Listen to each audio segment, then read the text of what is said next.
Hello everyone, this is transmasc Druid, and I'm going to be speaking in this video for the month of July about ideas about masculinity and associated with these old cultures such as the Celts, the Norse, and especially on how it's gotten really twisted in the modern age. I was inspired to make this video after I saw a video by, oh, what was his name?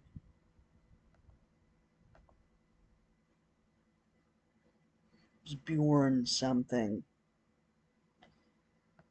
Um, and I really think it's important, especially now with the whole discourse that's came up around transandrophobia. And because a lot of times the trans community is forced to bear the brunt of modern gender roles, and then a lot of times it's associated with modern what is the system that is called masculinity, and very often toxic masculinity. So let me just back up. What is toxic masculinity? Well, the right has seized upon this and made it like all the left, and especially the transgenderism, they want to completely corrupt masculinity and have it be something that it isn't. Well, that's not true. Toxic masculinity refers to the idea that the only way to be a man is to be angry, to repress one's emotions, to act out violently towards others, especially those weaker than yourself. So, what I'm going to read now is what I found that is called the Viking Code, the Viking honor system. And this is known as the Nine Noble Virtues and is very much associated with the Knight's Code of Chivalry from the Middle Ages. And the Nine Noble Virtues of the Vikings include courage, standing up for and protecting their way of life, what they believe in,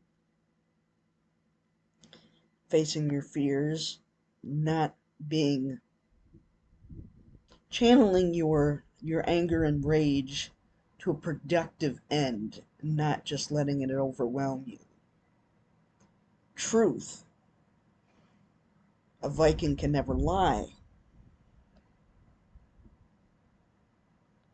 Honor. For Vikings, being honorable left meant that they were able to be true to what they believed in. Whatever belief system specific Viking may have had, it was important for them to stand up for those beliefs, even in the face of adversity, and doing so was regarded as being very honorable. Fidelity. This this is staying true to your family, your community. Discipline, having the level of self-discipline that was required as part of the Viking honor system, meant being able to follow their beliefs even if it was not convenient. Hospitality, that's pretty much a no-brainer. Industriousness, the Vikings generally believed that if something was worth doing, then it was worth doing well. Self-reliance, the Vikings believed that having to depend on anyone else for their livelihood was a dangerous position to be put in. Perseverance, giving up was not an option for Vikings. Their honor system prevented them from stopping something when it got a little tough. I read these from a site that's called Fjord Tours because the initial website I found that had this same list of honors on it, when I started looking around it, it sounded very uh, that other side of heavenry, and very emphasis on this is our genes, and especially the part that said we are men because of biological traits. Red flag, red flag. Uh, so about the code of honor, um, there are those who think that I am breaking the code of honor by lying. And the truth of the matter is that I haven't lied about anything. You know, it's just that they don't want to hear what I'm saying. So if someone says that I'm hiding, running from the past, and lying about it, no, I'm not. I'm owning my past and the toxicity that I put out to the world in the past, and the fact that I enabled some people who put toxicity and abuse out into the world. And I'm owning the fact that that wasn't right, and I am trying to atone for it. The the other virtues I also find very important at this time are showing the discipline to stand up for what's right, even if it might not be entirely convenient. And I feel that that is very important at a time when people are being arrested and charged with domestic terrorism for protecting a forest, or people are being twisted up into the justice system for no reason other than the fact that the justice system in America wasn't built as a true system of justice, but it was built to preserve the rights and interests of the rich and the oligarchy, and white supremacy, and not truly meant to protect and keep things fair. And you can look no further than how things are going in these fascist states, and how such ludicrous things are being made illegal, such as seeking an abortion after 15 weeks. That's usually before anyone who is pregnant even knows they are pregnant. And giving water to people in line to vote, or people who are working outside in the heat. And this whole idea within fascist spaces that courage, bravery, and masculinity are equated to violence and control. And oh boy, also the domination and control of birthing people. And they don't even like birthing people, which is ironic because they want to protect, women. Well, women are the only people who can give birth. Okay, so does that mean you're treating women well? No, no, because all they're meant to do is to give birth. Make it make sense. So, so masculinity in this day and age has been really torn asunder, and I think it's It's the mark of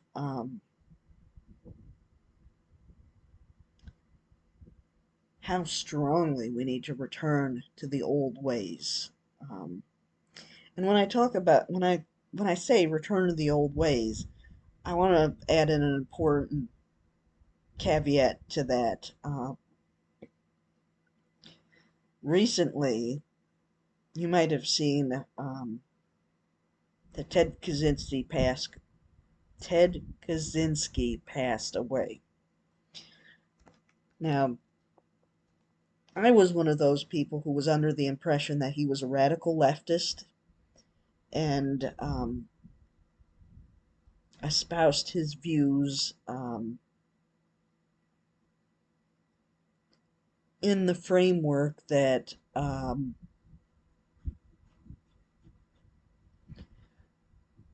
socialist egalitarian framework, okay? And someone informed me at one point that actually he was not very leftist. He was fascist. And I forgot about it until he died, and then I started seeing all the memes, and then I had to remind myself by reading up the fact that he was. I don't know why he's held as such a paragon of virtue in leftist spaces when he doesn't even really like women all that much, and spoke out about how leftists are wrong on a lot of cases, and particularly with racial equality and queer identity. So, yikes. Okay. I didn't know that. I'll keep that in mind. Ted Kaczynski is not the bastion of morality and a very good source of leftist ideology. Okay. Not only that, but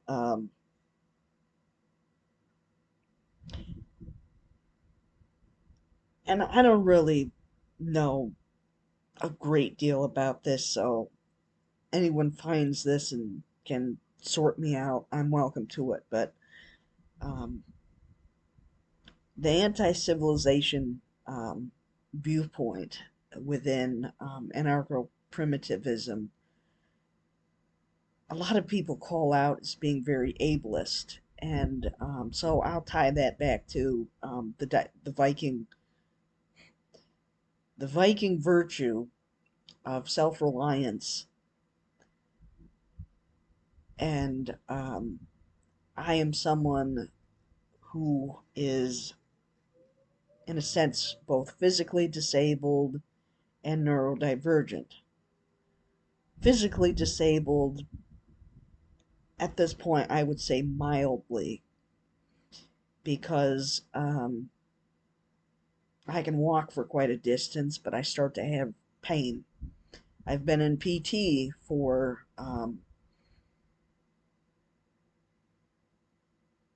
personal reasons. Oh, hell.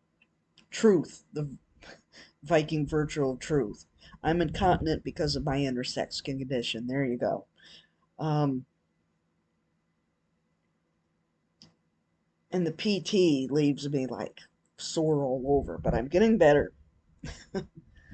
So, but more so with my menagerie of everything that's going up inside my head, the autism and the mental illnesses, it makes things a little hard to do ADLs sometimes, activities of daily living.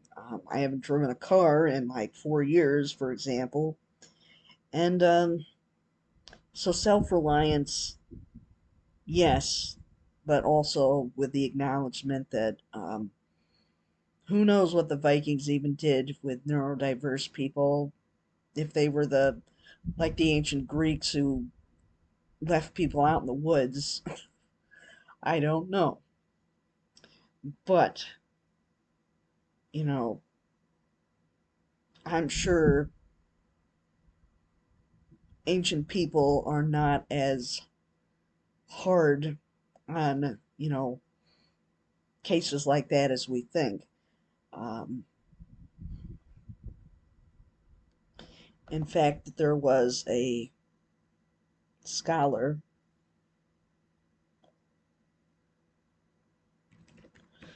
First mended broken bone. The sign of a civilized society. Margaret Mead.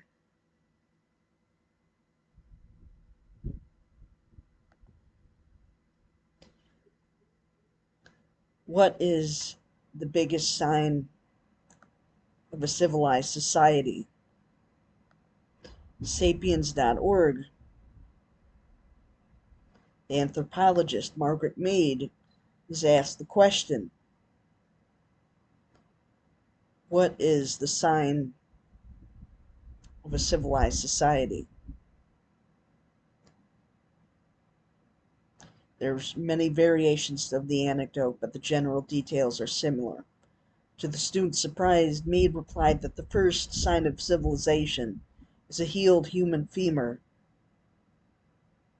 Mead proceeded to explain, as the story goes, that wounded animals in the wild would be hunted and eaten before their broken bones could heal.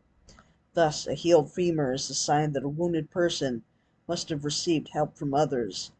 Mead is said to have concluded, helping someone else through difficulty is where civilization starts. And this article in particular, I think, goes on to say that this story was actually a hoax, but it is still a good way of explaining that, yes, self-reliance is a very important virtue, but it is true that the sign of civilization is to mend a broken bone. Thus, if you're anti-civilization, then are you against that sentiment of we have to help someone mending the broken bone? Are you there for people with disabilities, or are you just gonna, you know, like some ancient cultures did, just let us out into the woods to die on a cold night? So that's why I am iffy with the anarcho-primitivism and anti-civilization stances and all of that. And furthermore, it's a bunch of white guys sitting around talking about this. How was civilization ran by indigenous peoples? And yes, you could say that Vikings and the Celts were indigenous peoples, but it's really that we should be looking to the North American, the Native Americans, the First Nations people. How were they handling things? So that's how I view it. Um, so the Celts,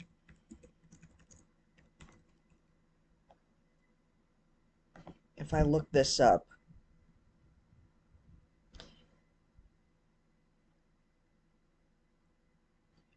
yes, they were also patriarchal,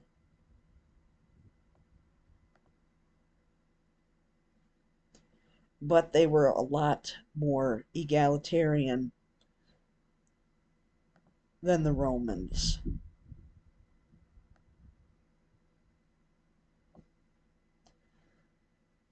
And earliest Celts were matrilineal in determining inheritance, including leadership.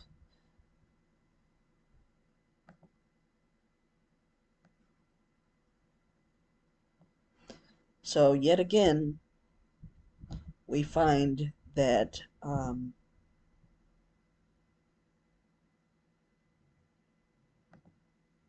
in ancient European cultures that there was more egalitarianism than you would think. So then why is it so many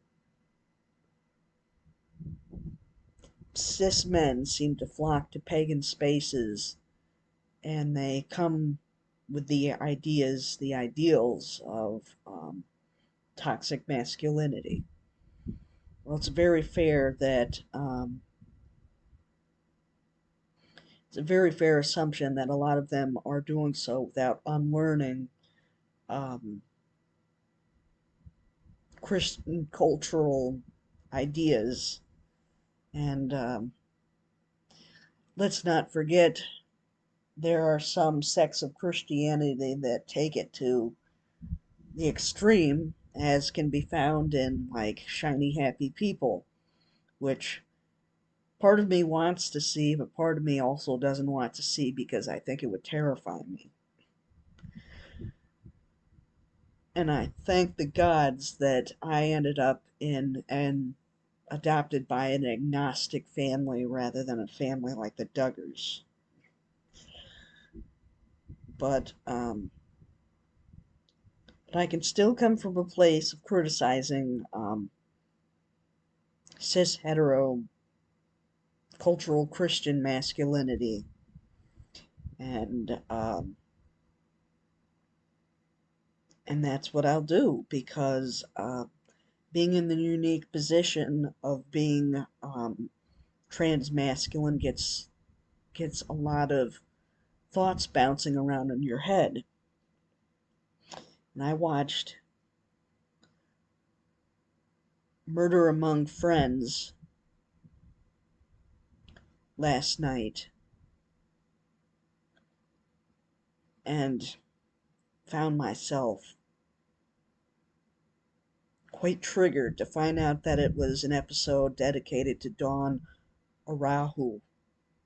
Probably not pronouncing that right. And considered to be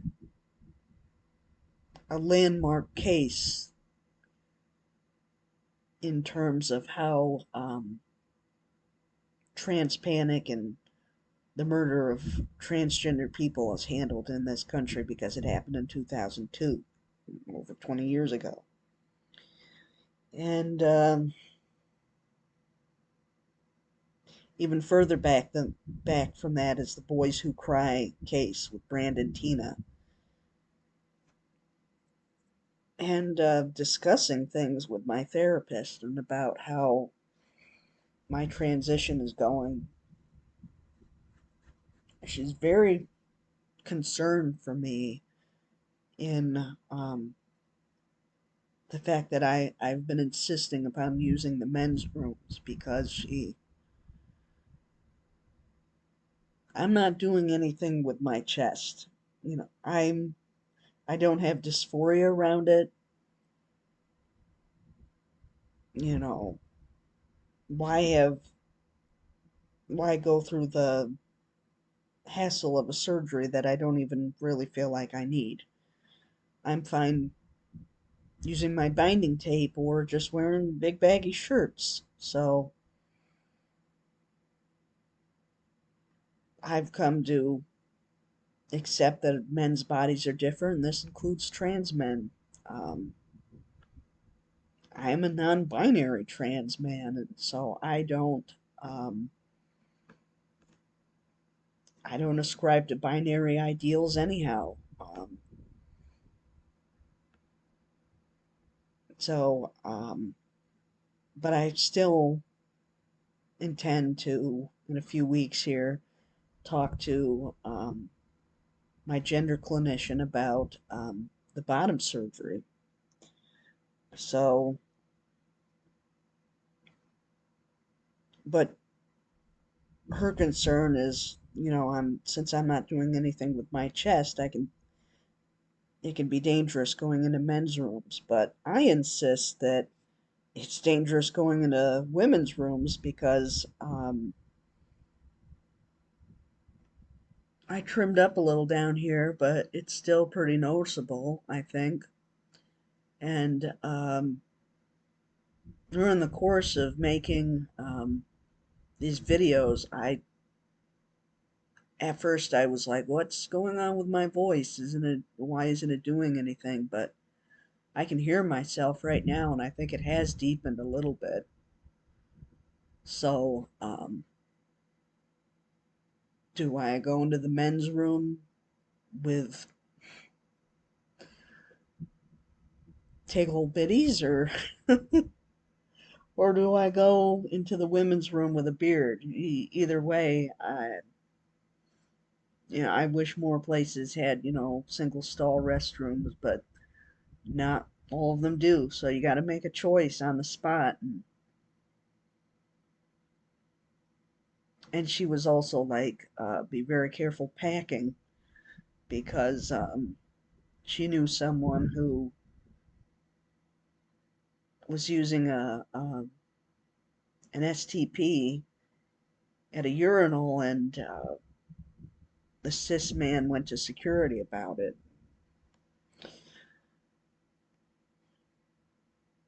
So yes, I am in the unique position of reaching for more masculinity, even as a lot of the world won't even recognize it. I have yet to read Elliot Page's new book, but I'm looking forward to reading it. And to anyone who is comparing him to Jesse Smollett, they can just pound sand. And because I am not ascribing to modern ideals of masculinity. I told you about the Sather man. I told you about the Viking code. I told you the ancient Celts were egalitarian. They gave women more rights. And now all of these far right assholes that want to take power, they want to control the bodies of those who can get pregnant while simultaneously insisting that men can't get pregnant. And they want to enforce ideas where women are no good unless they're having babies. This trad wifery has just swept the internet, and it just absolutely has to be stopped. Or everybody's gonna be women are gonna be barefoot and pregnant and wearing skirts like it's back in the 1950s again.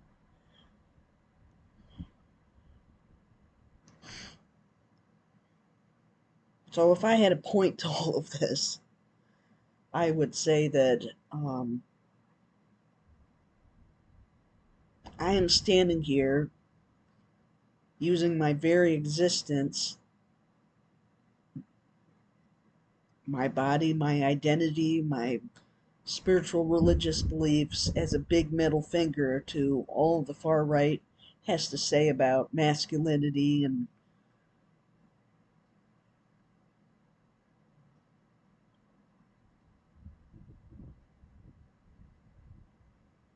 and if they don't like it, tough. So that's going to be the video for July. And if I think of anything else, I'll let you know. But I just had some things I wanted to get off my mind. Um, Making this more of a vlog based channel. And yeah, follow me now on transmasc Druid at bluesky.social and transmasc Druid on stranger.social on Mastodon. And if you watch this mess, then thanks. Give it a like, give me a follow, whatever. But this is transmasc Druid signing off.